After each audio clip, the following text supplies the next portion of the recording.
ভগবান কোথায় থাকেন? হে অর্জুন, আমি কোনো মন্দিরে থাকি না, আমি কোনো মসজিদে নেই, আমি বৃন্দাবনে নেই, আমি গয়াতে নেই, আমি প্রয়াগরাজে নেই, আমি কোথাও নেই, আমি প্রতিটা ভক্তের হৃদয়ের মধ্যে বিরাজ করি।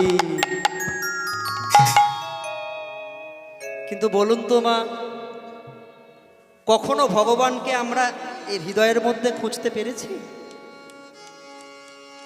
হৃদয়ের মধ্যে কেউ খুঁজতে পারেনি।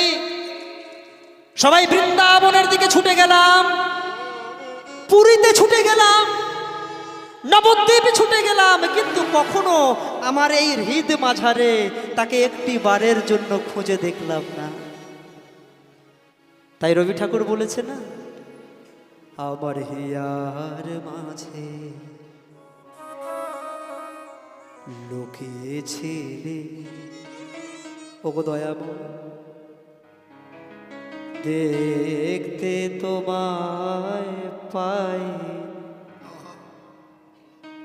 আমি দেখতে তোমায় পাইনি।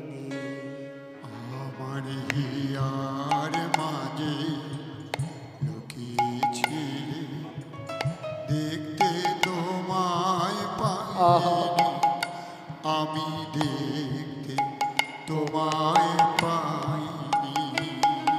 আমার হিয়ার মাঝে লুকিয়েছিলে, দেখতে তোমায় পাই, আমি দেখতে তোমায় পাইনি। আমার হিয়ার মাঝে লুকিয়েছিলে, দেখতে তোমায় পাইনি, আমি দেখতে তোমায় পাইনি। আমি বাহির পানে চোখ মেলেছি, বাহির পানে আমি বাহির পানে চোখ রেখেছি, বাহির পানে আমার হিয়ার পানে চাইনি। আমার হিয়ার মাঝে লুকিয়েছিলে, দেখতে তোমায় পাইনি, আমি দেখতে তোমায় পাইনি। আমার সকল ভালোবাসা, ও মায়েরা, পৃথিবীতে দুই ধরনের সঙ্গীত আছে, যেটা ভাবের সঙ্গীত। একটি হলো কীর্তন, আর দ্বিতীয়টি হলো রবীন্দ্রসঙ্গীত।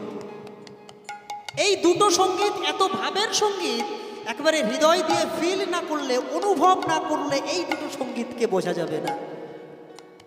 এই দেখুন, রবি ঠাকুর তিনি ভগবানকে নিয়ে কতটা ভেবেছিলেন, তাই তিনি ভক্তদের জন্য এই সব অতি মূল্যবান সঙ্গীত রেখে গেছেন। শুধু গান শুনলে হবে না, গান এক কান দিয়ে শুনে অন্য কান দিয়ে বের করে দিলে হবে না, বুঝতে হবে যে কি বলতে চাইছে। বলছে বাহ্যিক জগতে বন্ধু বান্ধব আত্মীয় স্বজন ছেলে পুত্র সন্তান বৌমা নাতি নাতনিদেরকে নিয়ে মেতে আছে, কিন্তু যেটি আমার আসল ভালোবাসার বিষয় সেটি থেকে আমি বঞ্চিত হয়ে যাচ্ছি। আমার সকল ভালোবাসা,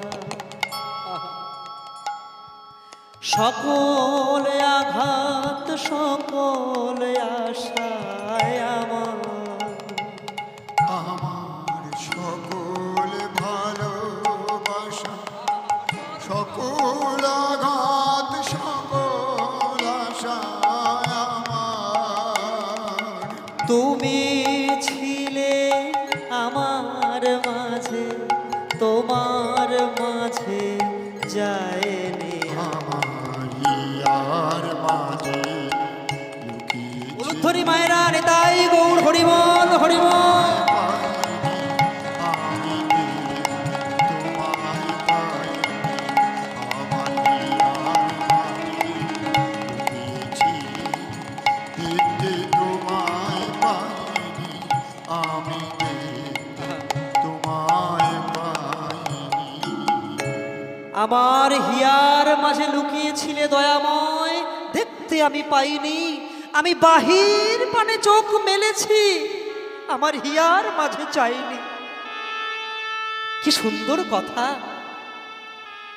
একেবারে ভক্তের মনের কথা বলে দিয়েছে, ভক্তের হৃদয়ের কথা বলে দিয়েছে। আমার সকল ভালোবাসায়, সকল আঘাত, সকল আশায়, বাহ্যিক জগতের ভালোবাসা নিয়ে আমি মেতে রইলাম, কিন্তু আমি একটি বারের জন্য তার চরণটি জড়িয়ে ধরতে পারলাম না।